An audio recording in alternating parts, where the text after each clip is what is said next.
Plain biryani இந்த மாதிரி ஒரு வாட்டி செஞ்சு பாருங்கள். டேஸ்ட் ரொம்பவே சூப்பராக இருக்கும். செய்யலாமா?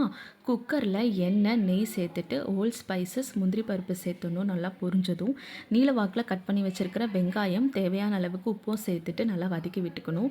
பச்சை மிளகாய் சேர்த்துட்டு நல்லா வதக்கிடணும். வெங்காயம் நல்லா வதங்கினதும் நீல வாக்கில் கட் பண்ணி வச்சுருக்கிற தக்காளியும் சேர்த்துட்டு நல்லா வதக்கிடணும். இப்போ இஞ்சி பூண்டு பேஸ்ட்டு சேர்த்துட்டு நல்லா மிக்ஸ் பண்ணிக்கணும். இஞ்சி பூண்டு பேஸ்ட்டோட பச்சை வாசனை போனதுக்கப்புறமா புதினா, கொத்தமல்லி இலை சேர்த்துட்டு நல்லா மிக்ஸ் பண்ணிவிட்டு தயிர் சேர்த்துட்டு நல்லா மிக்ஸ் பண்ணிக்கணும். இப்போ இதில் மஞ்சள் தூள், garam masala, biryani masala, red chilli powder சேர்த்துட்டு நல்லா மிக்ஸ் பண்ணிக்கணும். மசாலாவோட பச்சை வாசனை போனதுக்கப்புறமா தண்ணி ஆட் பண்ணிக்கணும். நான் 1 கப்பு அரிசிக்கு 1.5 கப் அளவுக்கு தண்ணி எடுத்துருக்கிறேன்.